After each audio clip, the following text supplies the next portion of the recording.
Hi everyone, I'm Bishop Orley. Welcome to Cyber Witch, my channel about the occult, demonology, and my life as a professional witch here in New Orleans. So if that sounds good to you, then please hit like and subscribe for new videos every week.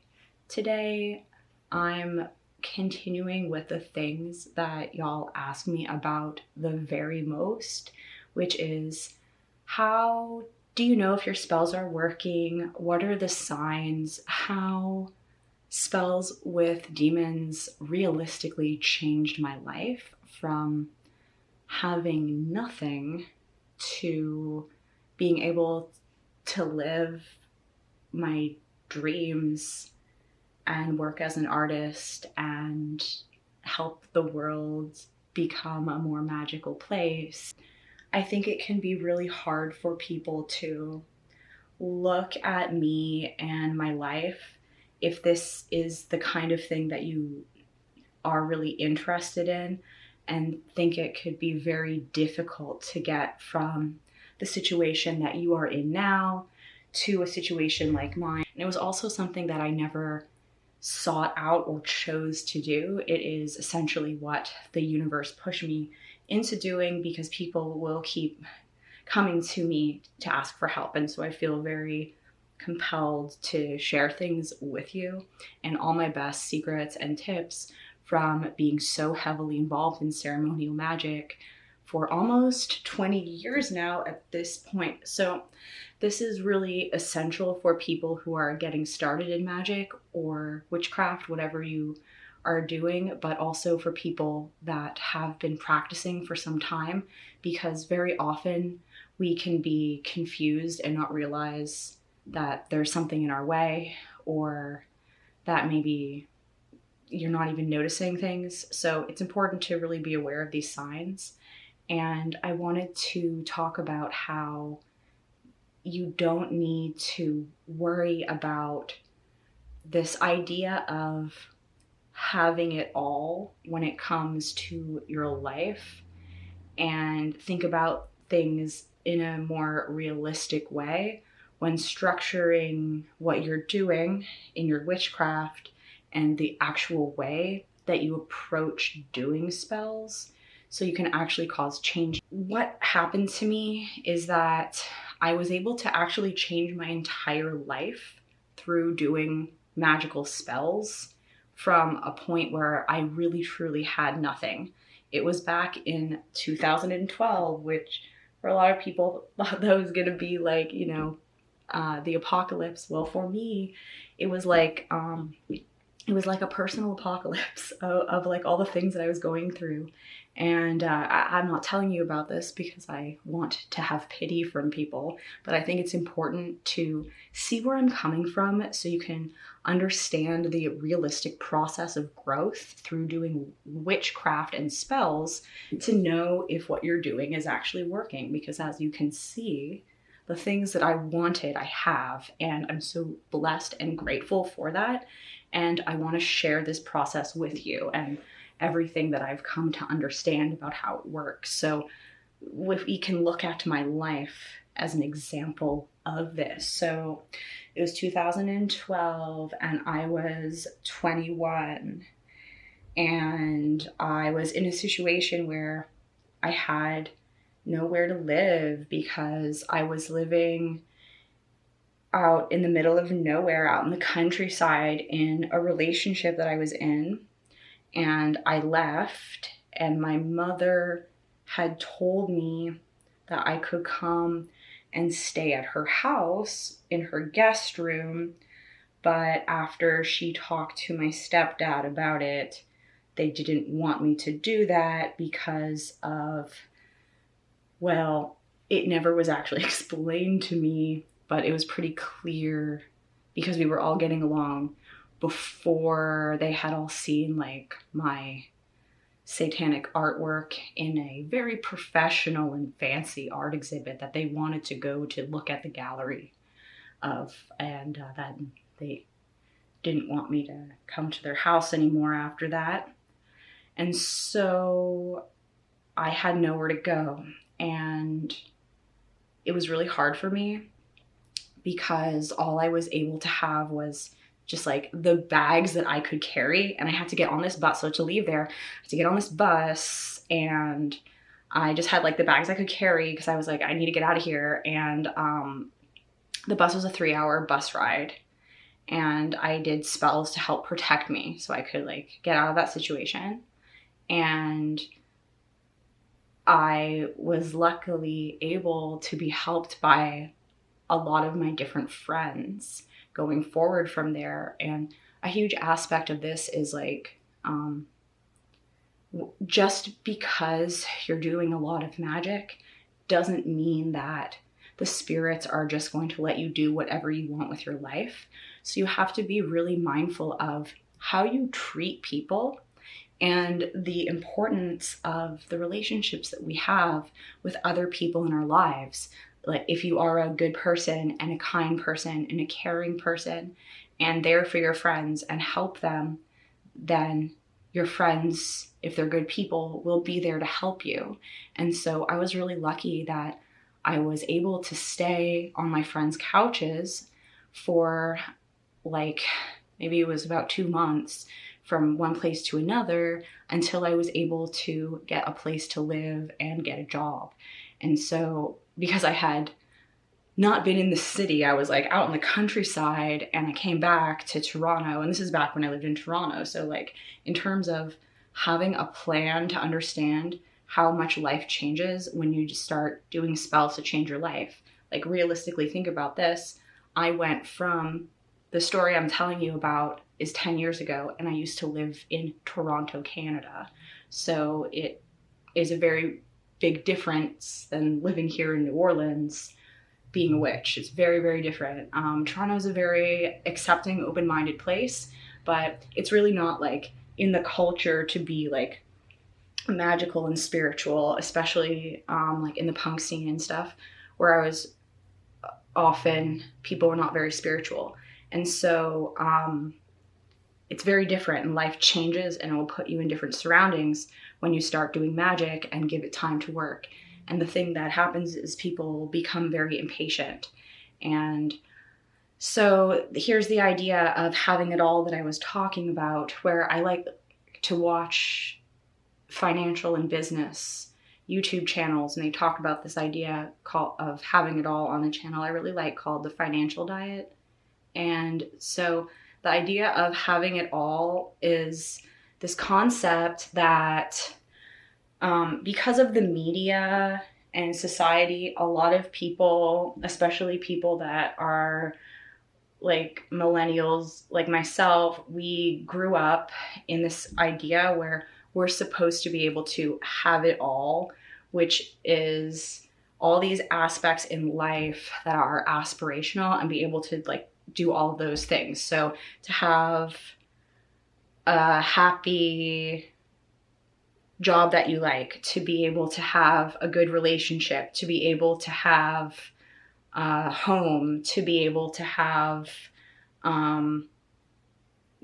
a family, to be able to have time for your hobbies and your own interests, to be able to pursue an education at the same time. And like all of these things, we were brought up to feel like we have to be able to do all of that at the same time.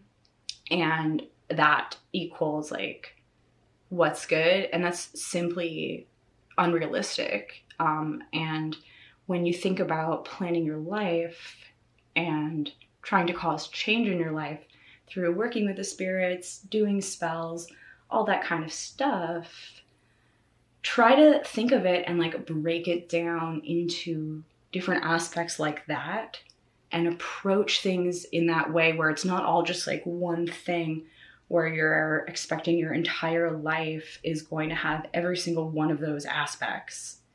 Because in many cases, it's literally not possible to have all of those things.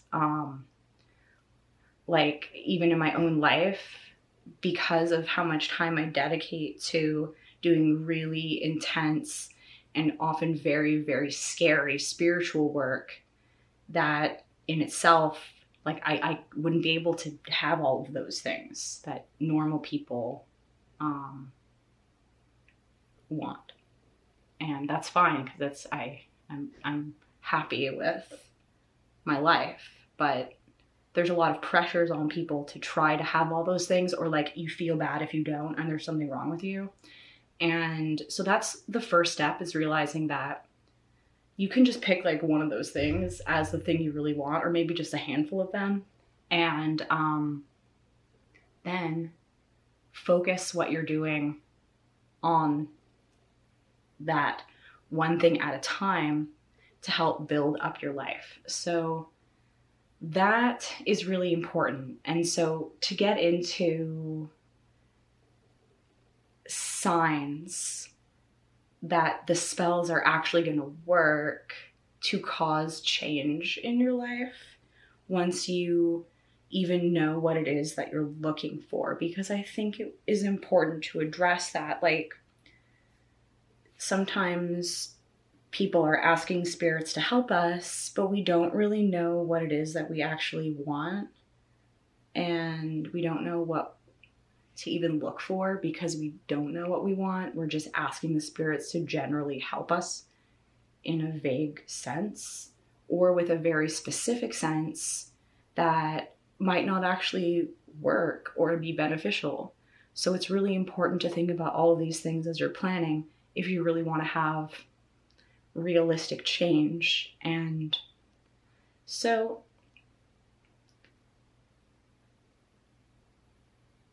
when we want things to happen, it's very important to think about, there's spells, and then there's the results to our spells and our rituals, and then there are miracles. So that is very, very important. I think when it comes to what are the signs, you know, like what are people looking for? A lot of the time, what people are looking for are miracles. That's what people are looking for. They're looking for a miracle to start happening as the sign. And there's a big difference between a miracle and paranormal activity in a ritual, or a spell occurring as how it's supposed to manifest. So what's the difference between miracles and spells and our expectation? Well, with a miracle, something is going to suddenly happen. Maybe it is something paranormal. Maybe it is the literal result of what you asked for happens the next day. Maybe it is some big thing happens that you didn't expect. Those are miracles to be expecting. In your work is a lot of pressure on the spirits to expect something like that to happen. If you are serious about magic and learning about how things actually work, instead of just being lazy and deciding that you know everything and that things have to be easy, then you're going to miss out on this. Because, yeah, of course things can be easy if you know what you're doing. But you have to know what you're doing first. And for people to think that they're just like so special that they're born understanding everything is a really big feat, because like, do you know every single thing about life and just have the most amazing life now?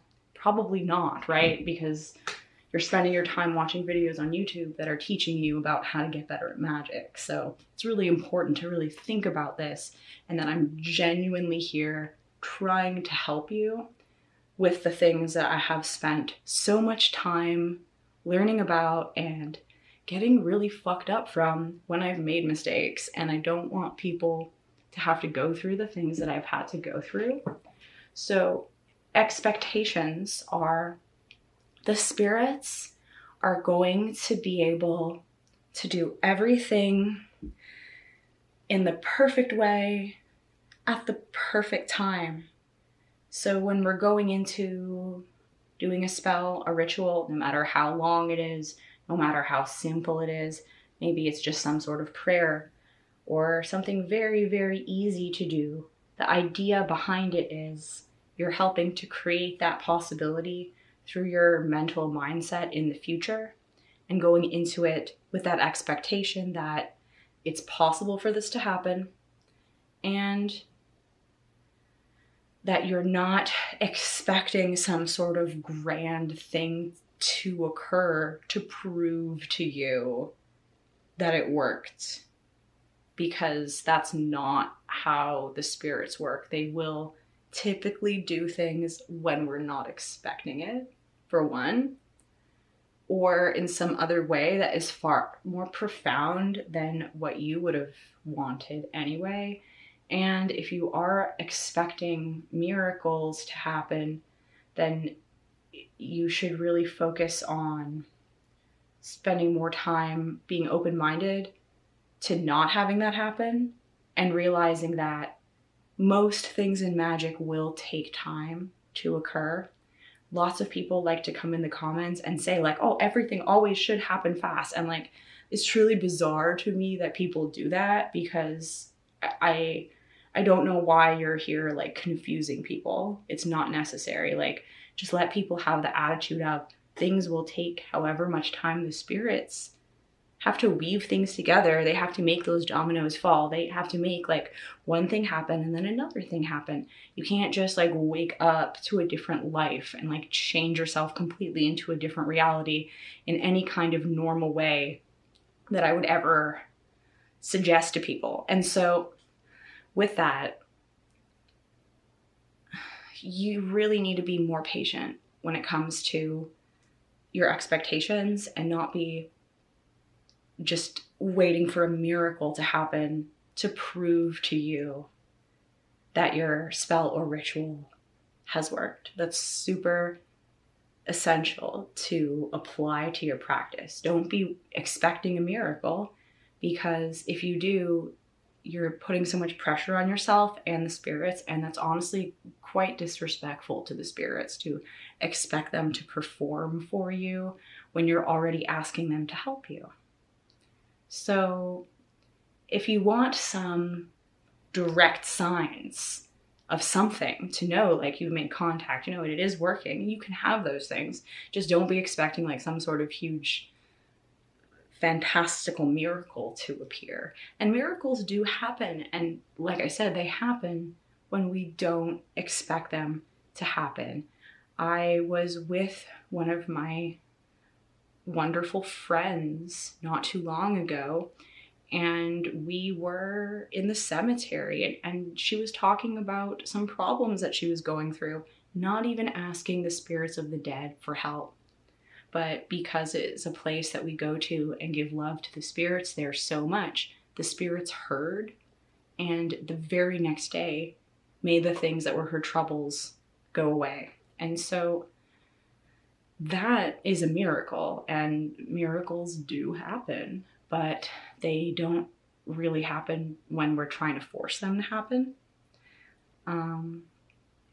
So in a ritual or while you're doing a spell is one thing, and then there's also like outside of the ritual space and things that you can experience. So I'm going to get into that, of what you can actually see or experience to know that things are going in the right direction, to feel confident about the work that you're doing. And we'll first talk about in the actual ritual setting while you're doing the spell, and then I will get into things outside of that and what that entails. In ritual settings, while you're doing a spell, what could you look for to know if things are working? Well, the most obvious thing is going to be if you are in direct contact with whatever force you are doing the ritual with, and they can confirm that to you.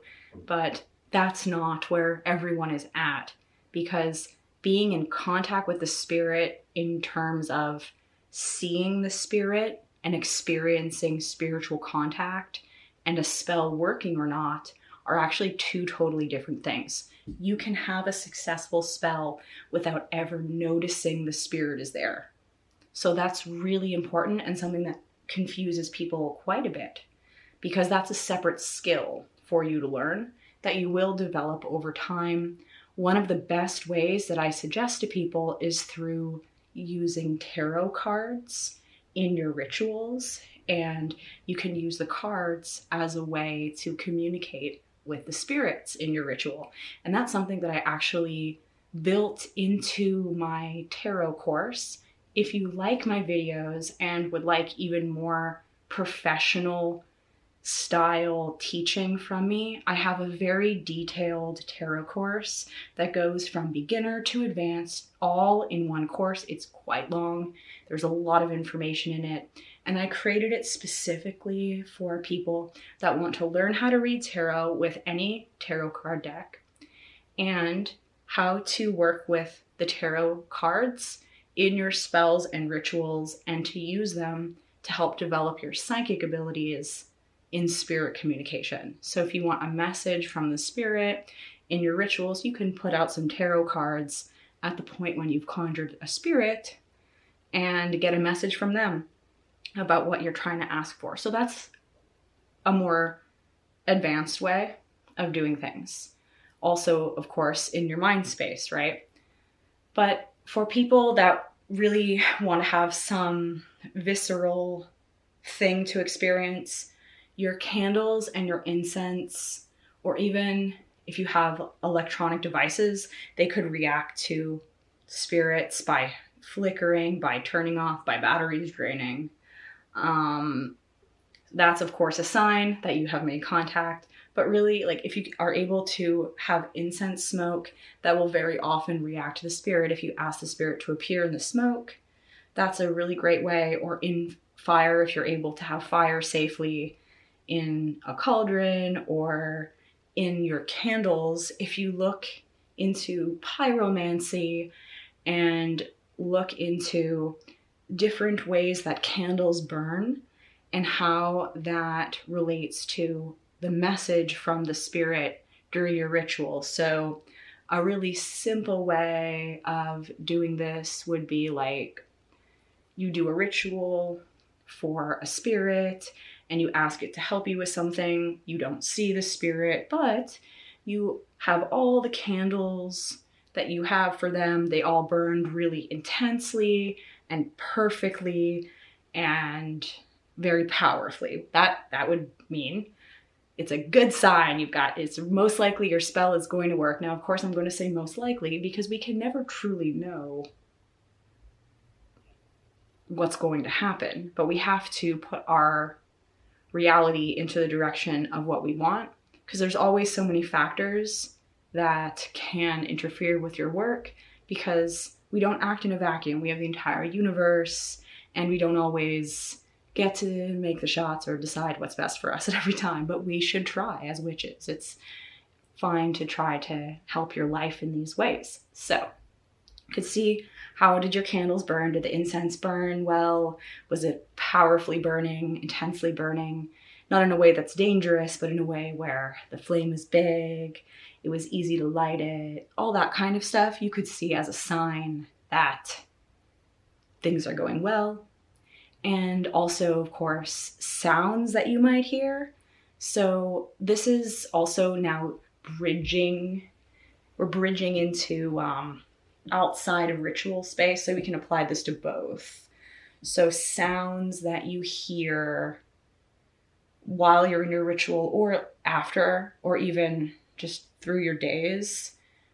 There are significant sounds that you can hear that are like a reaction to what you're doing. So if you're thinking something, or if you're doing a ritual and then a sound starts happening, you can see that as the spirits working through those means to communicate to you, like any kind of outside noise, in response to what you've done.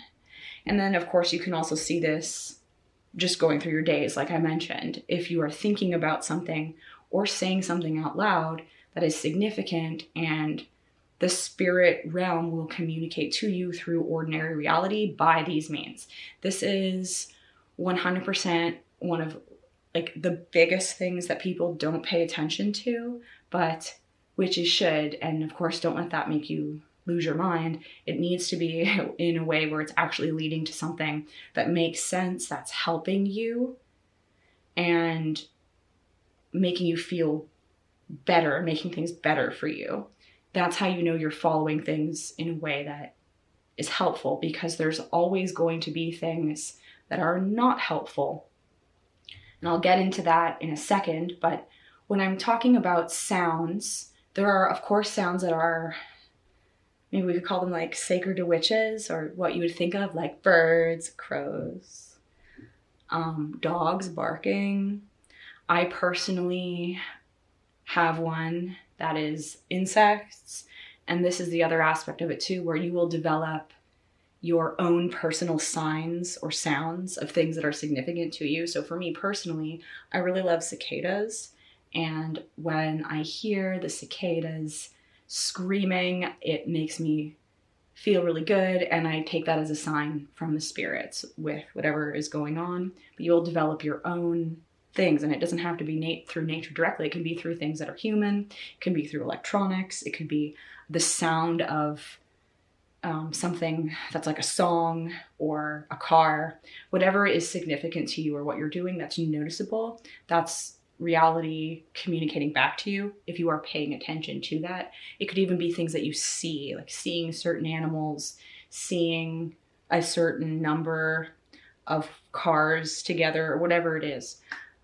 You will develop your own signs that are confirmation. With a lot of people, it's seeing numbers on things, and the numbers are a sign that things are going along, the universe is being weird. If the universe is being weird to you, pay attention to that. Write it down if it doesn't make any sense, because maybe it will help you later. But it's important to really pay attention to things, because people are expecting the spirit to like come in their head and talk to them, or come in a dream and talk to them and be like, yes, your spell is working, or expect it to happen really fast and then get frustrated and think they're doing things wrong. And maybe you are doing things wrong in the spells that you're doing. I have to say, there's tons of misinformation, of people who are mavericks where they don't really know what they're doing. Maybe they've only been involved in the occult for, 5-6 years, and they act like they know it all and should be teaching people about extremely advanced spiritual topics. People would get involved in this and then have a lot of troubles, and so, or not think things are working, or just not doing enough, because typically when you're learning about communicating with spirits, there's a lot of different things to do to train yourself to be able to have all these faculties of being able to have interactions with the spirits, to sense them, to have vision of them, to be able to be okay through that, through your energy, and of course to be able to call them. All those things are different facets that you learn and develop.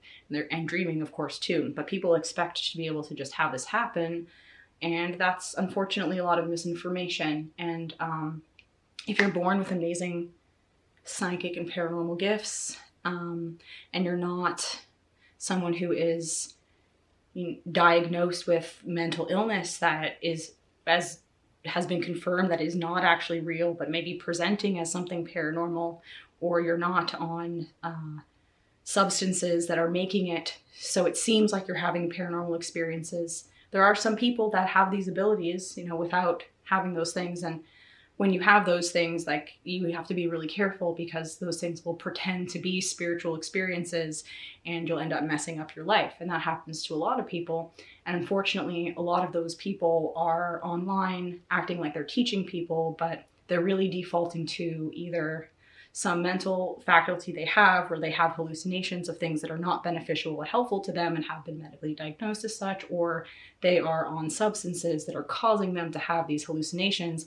And then people think it's just like super easy to just have a back and forth conversation with a demon after you recite some prayers like we're in an anime, and it just doesn't work like that at all. So when I'm doing rituals, it's like I'll spend a really long time preparing for it and planning it. And you don't have to do that. You can do things on the fly, but all the other spiritual stuff that I do constantly is what makes me powerful to be able to do that. So let this be as an example to you, even in the sense of like me talking about how I had nothing 10 years ago. and how now I'm able to have a life that I love here in New Orleans as a witch. All those things are passages of time, and I really appreciate where I've gone. And I know that these things took time to be able to happen. It's the only way that it could happen. And so you will develop your own signs that things are working for you. Outside of the ritual, it could even be things like people are acting differently. You notice things that you didn't notice before around you. You feel different in some way where you're thinking about things differently. Maybe you feel more confident. Maybe you feel tired because the work you did drained your energy and you should rest. And then you will feel different after. But don't go into things expecting some sort of change. Just expect that you're going to do everything you can afterwards to make life as easy as possible to make those things happen that you want to have happen. So allow yourself to be that catalyst of change and start things already. Start that ball rolling down in the direction of where you want it to go. And so let's get into things that could be, you might think they're a sign, but it's not. Like, oh my goodness. One thing that could happen to people is, let's say you're someone that thinks doing a love spell is a good idea and you want to do that, and you think like, oh, this must be the person that is for me, and you find this person because they just pop up. Well, you shouldn't just assume that the first person that comes your way is the result of your spell. Because what if they're not? What if that was just going to happen anyway and you messed up and you got into a really bad situation because of that? That can happen. Or it's the spirits bringing something to you to teach you a lesson, where it's like, okay, you can have the person that you want, but you have to like go through this ordeal of this other person first because you need to learn this lesson, for example. That kind of thing could happen.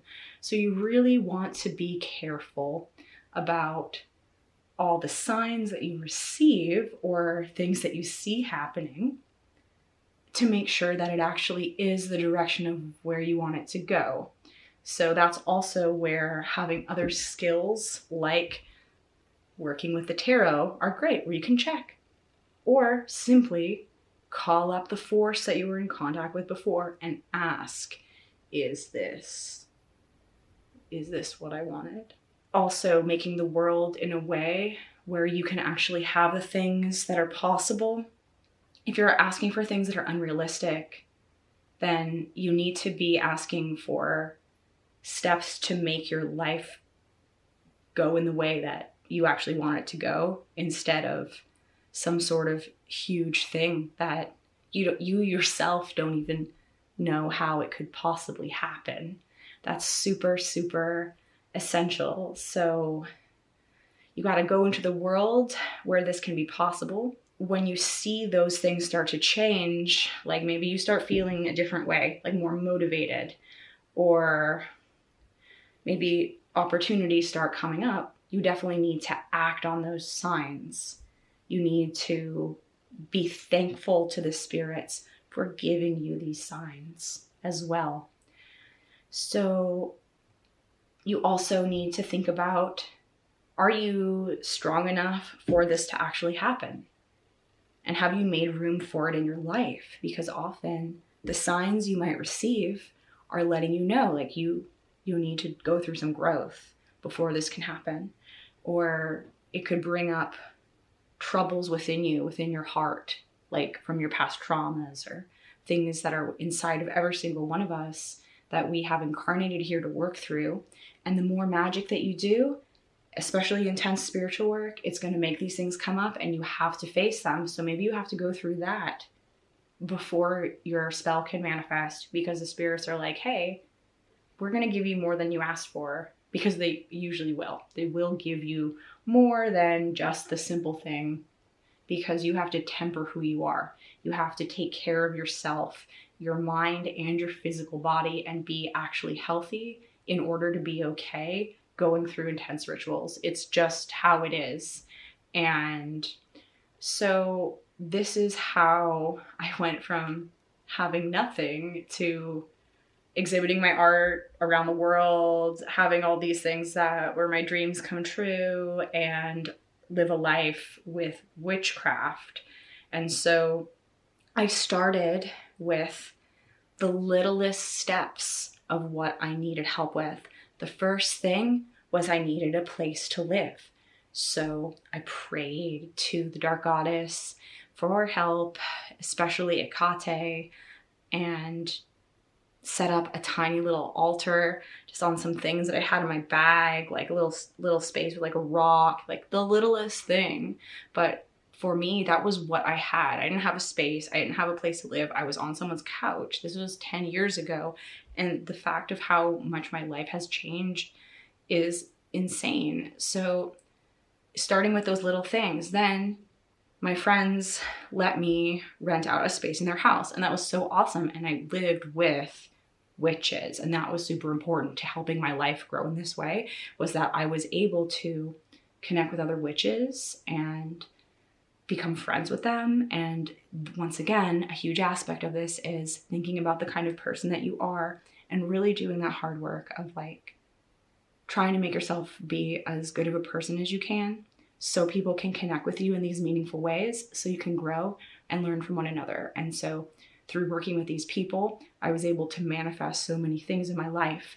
I found an awesome job that really helped me connect with so many wonderful people, and it gave me really great opportunities because I worked in the membership department for a natural history museum, and that meant that I was able to go to the museum for free as much as I wanted to, and it's such a cool museum.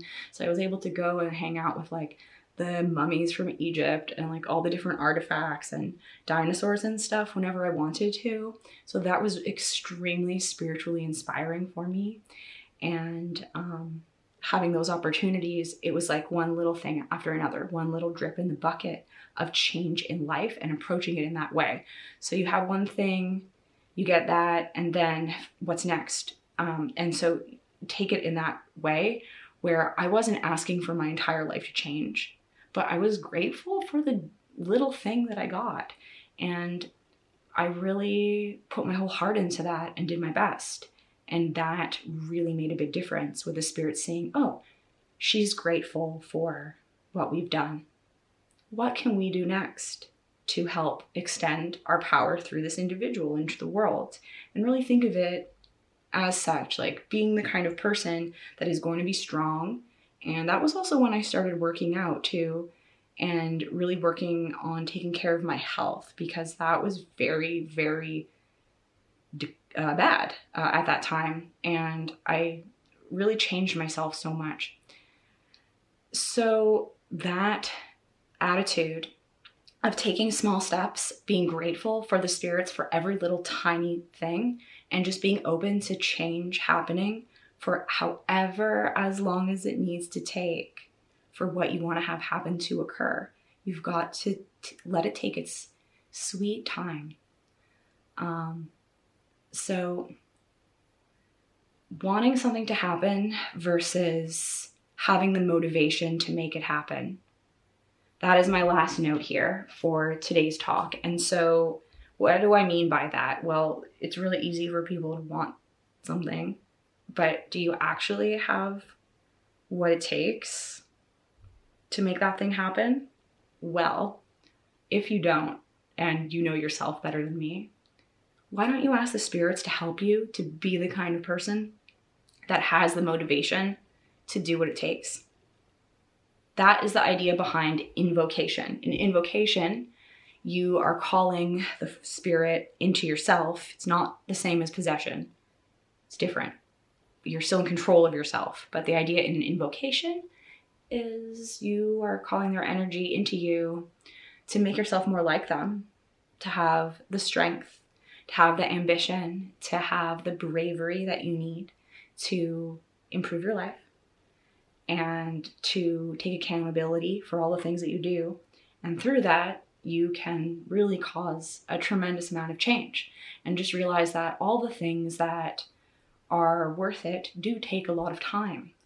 And it's important to realize that as witches, we're working outside of linear time. So if something is going to take a day or a week or a month or 5 years or 10 years, it doesn't really matter. And have that kind of attitude about it, because you are literally working with reality to change it. And sometimes things will need to take longer than others for so many factors. And that's really helpful to think about when you're looking for signs that your spells are actually working. So I think that is a lot to think about for today. I hope you learned something. Feel free to leave below in the comments some other signs that are your favorite that I may have missed in this video, because of course there is so much to all of this and everyone comes from very unique and exciting different backgrounds that watches this channel. So I'm always curious to hear what you have to say. And if you would like to get in touch with me or to get help from me, I have a lot of different video courses that are very professionally done on my website, linked in the description of this video, that teach about how to develop your psychic abilities with the tarot, how to communicate with spirits, how to summon demons, how to summon my incubus and succubus spirits through my methods, and all different other ways that I can help you with your spiritual journey. If you need coaching or to talk to me one-on-one, you can book that on my site as well. And check it out if you would like to help support this channel, especially through doing my video courses. And thanks so much to all of my students who have been enjoying those. I really appreciate that you like them. And if you're new, please hit subscribe. It really helps the channel. Hit like to give me a little kiss for the algorithm. And I'll see you next time. Bye.